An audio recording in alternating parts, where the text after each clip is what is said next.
Hey everyone, I'm FMGreeno and welcome back to the Greeno Tour, my FM21 European journeyman save.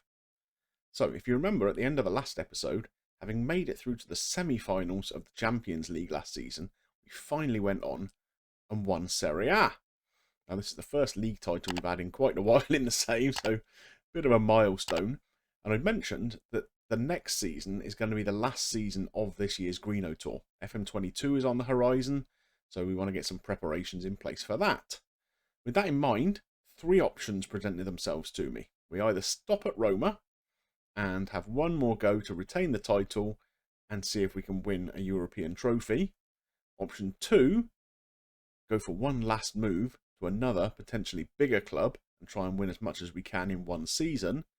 Or option three, give up club management altogether and focus on the England job, which I also have, and take them through to the Euros next summer. Try and win that. So, decision time. Let's go and see what's happened.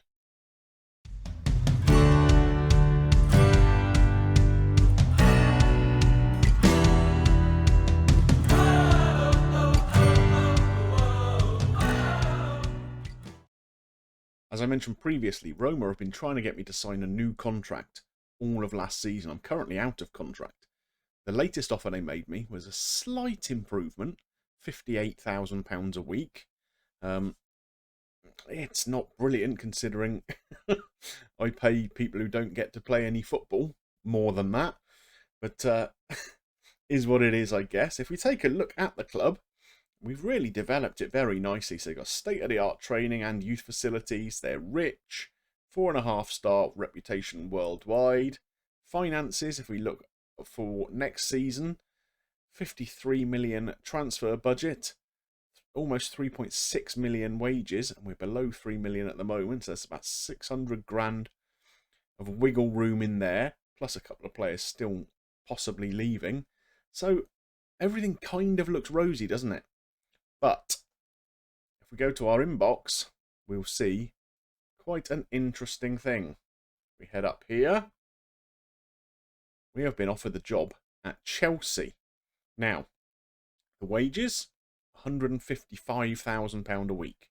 So that's almost 100 grand a week more than Roma are willing to pay me. The transfer budget, £169 million. Well, only 53 at Roma, and a wage budget of 6 million. I mean, that's just insane, isn't it? So if we go and take a quick look at Chelsea, see what they're all about. Again, really decent facilities. Training and youth facilities, not quite to the same standard as Roma, but much more than adequate, that's for sure. Again, 4.5-star reputation, and obviously rich. You can see here down in the bottom corner, last season they finished 4th, having finished 6th the previous couple of years. But, I mean, I think with that kind of transfer budget, we could push that 4th and really go for it, don't you think?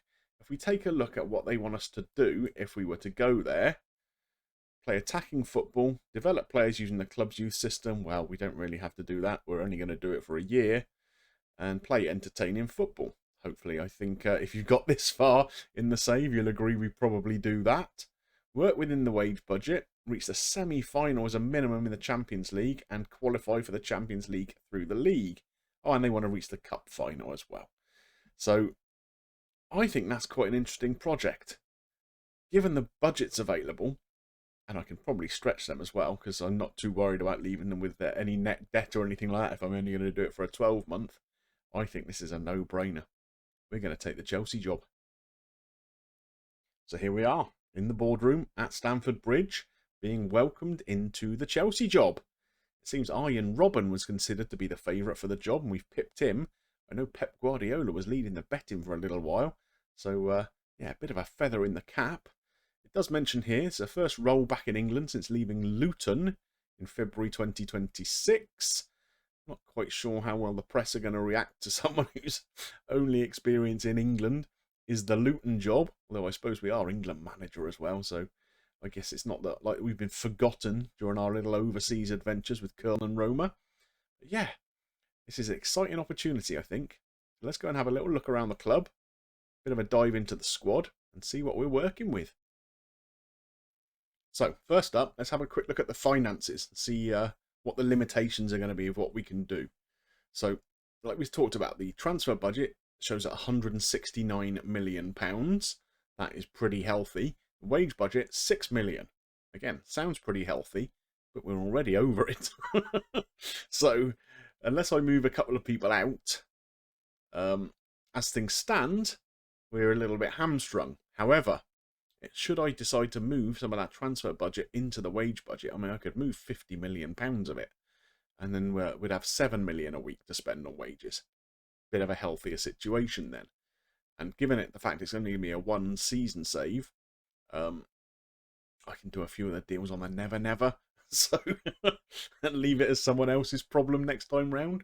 So I think there's plenty of room for us to work with there. So let's have a little look at the squad depth and see if we can identify any areas that are particularly strong or particularly weak. So the first area I think looks a bit ropey overall is left back. We've got this one guy, Jossa, who looks like a decent option, plays wing back, which is good. He looks all right, but we got no backup for him whatsoever. So the next best is this guy, Michael Petrie, who is definitely not good enough. So that's an area we're going to have a little look at. Goalkeeper, we're okay. Onana is the first choice. He's 35 years of age now. Physicals are still okay, bearing that in mind. Overall, a pretty solid keeper. The backup for him is a guy called Rafa, who is currently injured. He's had a broken leg, so he's probably out for another couple of months. Again, decent, solid option, I think. If we could bring in a really top-class keeper above the two of them, I think that would be a good thing.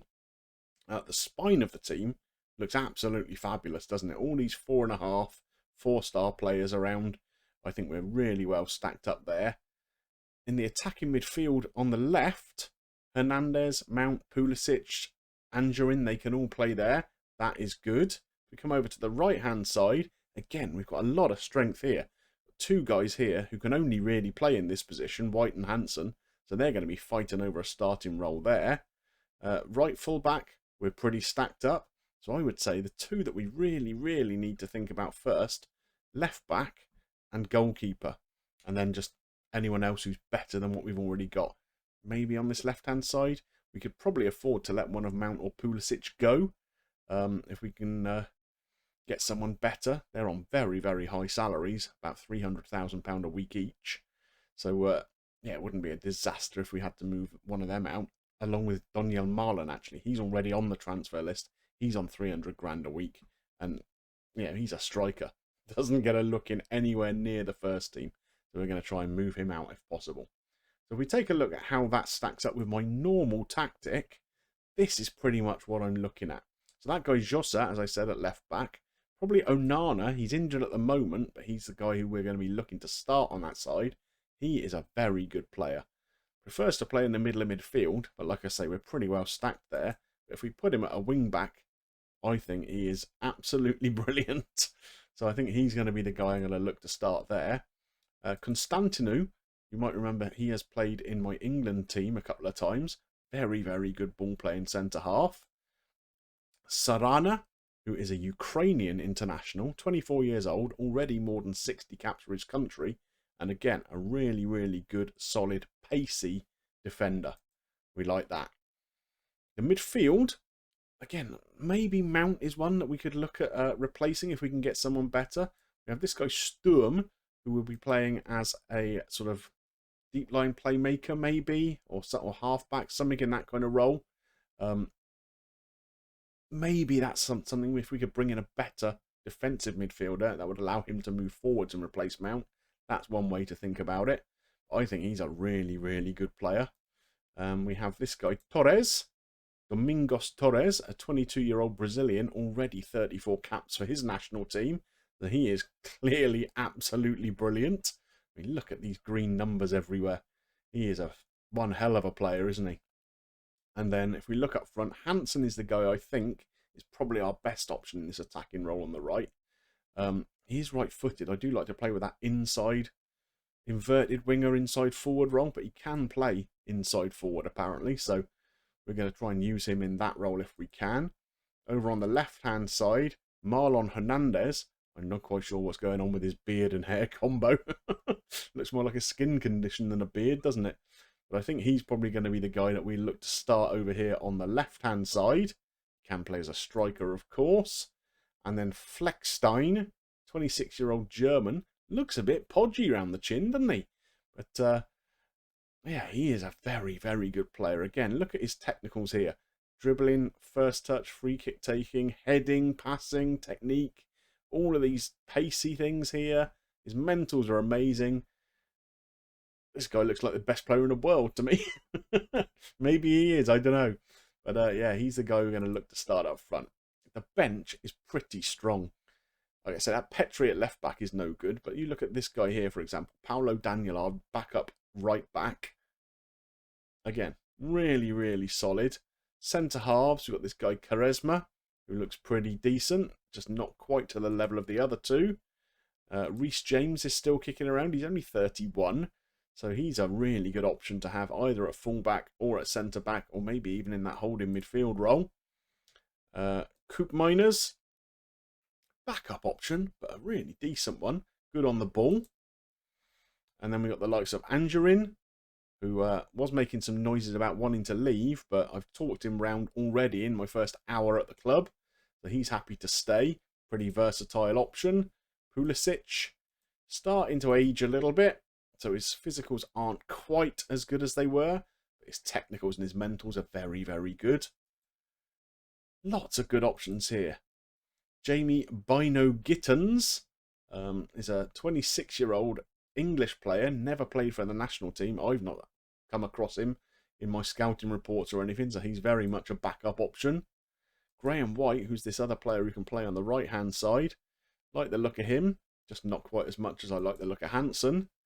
And then up front, Jakub Pavlik, again, fairly pacey. Lots of decent attributes here. He's finishing at 18. That's always good. Good off the ball as well. So I think he is a very, very adequate backup for Fleckstein. But there's money to be spent, and I'm going to go and spend some of it, that's for sure. If we have a look at the season preview, you'll see it predicts us as the third best team in the country, behind the two Manchester clubs. So that's the challenge to overhaul them. But if we look at the media Dream 11, well, we've got Sarana, Constantinou, White, Torres, and Fleckstein in there. White's in it, and he's not even in my starting 11. So that's interesting. Interestingly enough here, Marcel Onana is one of the best players in the league, but apparently doesn't make it into this Dream 11, which is a bit strange. This guy, Sergei Vasilyev, is a guy I've been looking at for a little while. He plays for Wolves.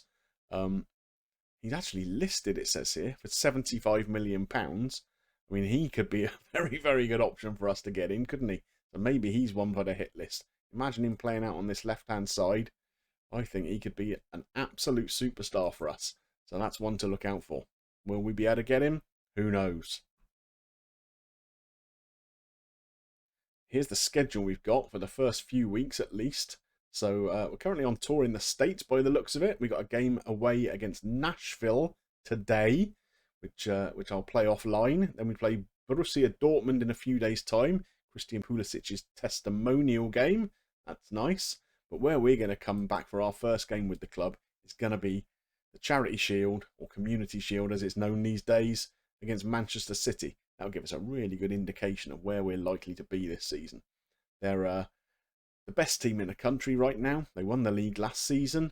So yeah, that's definitely going to be a really good barometer of how we stand now and what kind of progress we need to make to overhaul them before the end of this one season with the club. Well, that's going to be it for today. No game, because I want to have a little delve through the squad again a little bit more, play those couple of friendlies offline, see if I need to tweak anything, see what kind of transfers I can make over the next couple of weeks before that Man City game. Well, I hope you enjoyed it nonetheless. I think it's the right move to make at this stage in the game. Just one real blast, have a good season at Chelsea, see what we can win, and then take England to the Euros and try and win that as well. But if you did enjoy today's episode, I'd love it if you'd drop a like on there for me. Help me get seen by more people, of course. And if you've got any comments about this episode, the move I've made, whether you think it's the right or wrong decision, I would love to see that in the comment section below. And don't forget, if you're not yet subscribed to the channel, click on that button and come and hop on the Greenobus. There is plenty of room for you all. Just remains for me to thank you for watching, and I will see you soon for some more action here with Chelsea. Bye for now.